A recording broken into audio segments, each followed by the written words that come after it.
This is how pro Fortnite players actually win games. EU players Bevvys and Swag win their game in what I would say is quite a traditional way for this season, so it's a good place to start. They both already have double hammers, I wish we could all be so lucky, and use these to get to the front side of the first moving zone. Now, as they're flying through the air, they both double pump a player who's cranking for height, and looking around at this moment, you can see that there's pretty much no one else trying to fight for it, so this is already an easy way for them to claim high ground. From then on, they're not really contested on height that much, and they do a couple of things really well. The first is the fact that they keep their distance over 5 tiles away from the players down below them. This means that anyone who tries to use their shockwave hammer to get themselves up will not knock out Bevvys and Swag up on high ground, meaning that they're not going to waste as many materials. The second thing they do is just their inventory management. We have one player with the mythic pistol and the other one with a red eye, which means that one player is using mini ammo and the other is using medium ammo. Now, it would be better if they had a regular assault rifle rather than the red eye, since they could have much better spray power to pressure the team down below, but this just gives them more ammo overall and more time to last on height before they have to drop down to pick up more ammo. But they do make one critical mistake, and that is not looking up. In this season,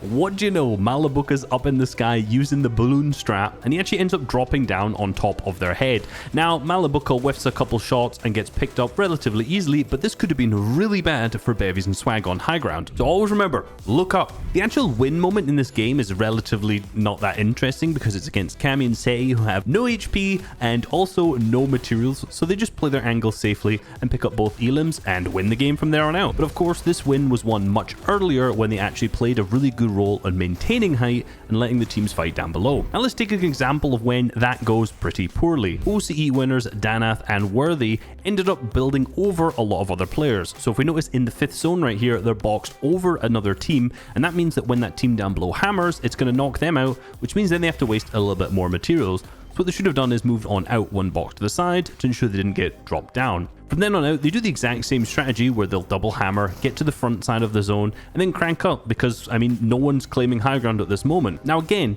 they make some of the fatal errors that Bevvys and Swag did not make. They continually ramp on top of other players and box right above them. So every time they get hammered, they get knocked out, and they waste more and more materials over and over again, actually leading to them losing high ground. Now they play this game relatively well on low to mid ground, but in all honesty, the only reason that they won this match, particularly from low ground, is because they were the only duo when all of the other players were still solos left alive. There wasn't any nice strats involved, there wasn't a lot of good stuff, but I think it contrasts the previous EU game very well to show kind of what goes wrong if you don't distance yourself from those players down below. Of course, another way that you can avoid this is by holding your floors. Notice that our Brazil winners, Xeat and KBR, when they're in zone transitions, they're actually sitting holding their floors. And this is because this is when most teams are likely to use their shockwave hammers. So if any of these players shockwave hammer from below, they're just going to hit into the floor and not actually phase through. So this is very, very good to do if you're in a zone transition. Outside of this team does a really good job of having no real downtime, which means that they're always doing something. If they're not holding their floors in this transition, they're looking for eliminations, they're looking for players who are around, they're being really aggressive on pretty much any team that's on their layer or a layer above them, a layer below them. It doesn't really matter. And this is something that a lot of beginner players in competitive really do wrong, is that they just sit in their box, they spin in a circle, they twiddle the thumbs, they do whatever they want in that specific time, rather than spending that time doing something productive that'll help you out into the next moving zones and potentially win you the game. Now, I apologize for the replay bugs. There's a ton in this clip. Thank you, replays. So this tree is not actually there, you know, it's just in the way and blocking all of our vision, but I'll describe to you what happens because you probably won't be able to see it very well visually. Interestingly enough, KBR goes underneath the team on height and follows them, and he tries to knock them out by using the shockwave hammer to drop the players from above. But that player on height is smart and holds his floor, which blocks this from happening. Regardless, at the same time, this is a big enough distraction so that Xeat can go around on the other side, sneak up and claim high ground from them either way. Doing this split approach where one player knocks out the height team and another one cranks up is a super efficient way to gain height, and it ended up winning them the game. But on the flip side of that, if we look at a team who doesn't hold their floors, that was Qjac Naetor. Take this very similar situation to what we've seen throughout the majority of our teams so far, and they get knocked down into a box down below from teams who are using their shockwave hammers. Now Qjac hammers ahead and gets out of the way, but Naetor is left behind to get a little bit of the loot from the box down below. Now notice he just uses his hammer and then flies out ahead and then tries to double hammer and unfortunately ends up in another player's box. He luckily manages to get out, but another player ends up hammering into his box in the exact same way. He smacks a max damage pump, picks up an easy elim, but unfortunately a duo at the backside of the zone then pre-edits on him and then picks him up. Now, you may have seen something like this happen before, where you hammer and land in a really awkward situation, but this is absolutely avoidable. Now, the hammer's movement is based on two different things. The first is where you are looking, and the second is which direction you are holding for your movement. So if you're just holding forward, be it on the joystick or on the keyboard mouse, you are going to fly in the direction that you are looking, so wherever your crosshair is placed. If you're holding to the right or to the left, as soon as you land, you're going to hammer in that direction. Same thing if you actually hammer backwards. And if you take your hands completely off the directional keys and don't move at all, when you land, you'll actually just hammer straight directionally up. So if you're holding forward, you're always going to go where your crosshair placement is, and if you press any of the directions, you're always going to hammer in that direction. So with that in mind, notice where Naetor lands, his crosshair placement is aimed directly at this box, which means that yes, he's going to go into it. So what he should have done is just move that crosshair over to the right to ensure he flew past it rather than going straight into it. I know a lot of people out there always complain, my hammer bugged, I flew the wrong way. Just like many things in Fortnite, it was your fault. Now from this point on, Qjac is a solo, and this is a video about winning games, so I know what you're thinking, this guy's gonna clutch up big time, he's gonna hit some absolutely crazy clutch and win. Well, guess what? He actually does not win, because they're the only team to not win a game this week in the FNCS, but this solo clutch was really good. And one of the main things he does is very similar to our Brazilian duo, is that he's always doing something, and he's always really aggressive onto the rest of the lobby. Now, a lot of people, when they're a solo, they just want to do nothing, they want to stay back, but he always ensures that he takes extremely safe peeks, behind right-hand peeks, or either sitting deep into the box to ensure that he's always safe, and he picks up a bunch of elims this way. Had he just played extremely passively, chances are he wouldn't have survived as long, and probably not won this week of the FNCS. Now, if you watched last week's video on FNCS week 1, you'll remember that Middle East was won by FKS and Adapter, and yes, they won week 2 as well. Now, there's a couple things that they do really well in order to win games, as they actually won 2. Now, the first game they won, I'm not gonna lie, messy.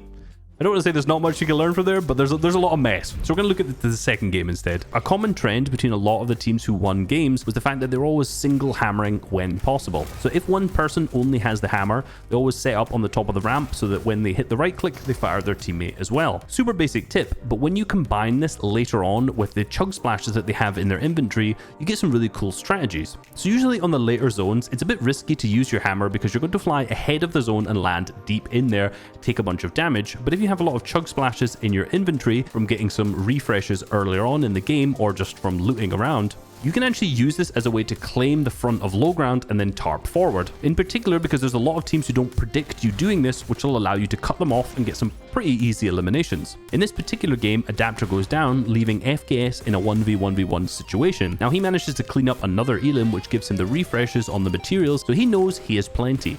And the opponent drops down onto his wall, which shows that he probably has very minimal, if not zero mats. So I love what FKS does here is that he takes his time. He doesn't just run into his face, even though he has an edit on his box. He goes up and he takes his time, ensuring that he always takes right-hand peeks, shoots and builds to cover himself, and ends up picking up the win for this game. Like a lot of players in this situation would have just rushed in, edited on this wall, and 50-50'd, when instead they should play the advantage that they have in the materials. Now, this similar trick that we saw from the Middle East players, we saw quite commonly on NA West, but actually being played against them. So it was Reet and Epikwhale that won this region, and you'll notice in this clip how they're down on low ground in the 8th zone, and they're building out a bunch of cones in front of them. However, Turtle Tavern hits the shockwave hammer, flies to the front of zone, and lands in front of their box. Now, luckily, because Epikwhale and Reet are a very good duo, they easily wipe out Turtle Tavern, but had he hit a max damage heavy shotgun pump, this could have just completely ruined the game for them. Now, a lot of this game wasn't particularly interesting strategically. This was one of the final games and feels like a bit of a victory lap where they were just W keying everyone and being super aggressive in endgame. However, one really nice strategy that they did utilize was how to attack players from below. Now, I'm sure you've seen this setup before where players will place a ramp beneath the box, take the floor and the cone and edit them out. And it's nothing special in particular, but it's the way that Epikwhale and Reet do this that is really interesting. Epikwhale places the wall, edits the wall, places the ramp, cones above, sprays the floor with 2 bullets only, replaces, and then double edits everything. And if you watch what Reet's doing at that time, he's sitting, spraying that floor to help replace it, and then he just sits with his pump out, just waits, and that allows him to hit massive shots instantly and pick up a really quick refresh, whereas a lot of players would have just fumbled what is a relatively simple mechanic to do because they don't have the teamwork and coordination. And then they just poo on the rest of the lobby and basically win this game. And finally, the winners of NA East, which was Bugha and Peterbot. Now, this was a really interesting duo to watch because I have watched a lot of Bugha previously, but not so much of Peterbot, and it was kind of what I expected. Two incredibly talented individual players playing as individuals and not really as a duo at all. Fun and chaotic duo to watch, but they weren't necessarily ahead of the meta in many ways. One thing they did that I really liked though is that they intentionally tried to block off other players from hammering in the first moving zone. So notice how they build themselves out, box up with their shotguns just weighted out. Just remember, most of these players at the backside of the zone are just going to use their shockwave hammers. So as soon as that hammer breaks those builds, they can pre-fire, hit a shot, maybe even pick up an easy refresh, get some elims at that point. Cool strat, but the actual win was kind of boring. They just shockwave to height, similar to most teams, and then won. It's hard to win games if you make common mistakes. This video right here will break down all of the mistakes that the FNCS Week 1 winners from every region made.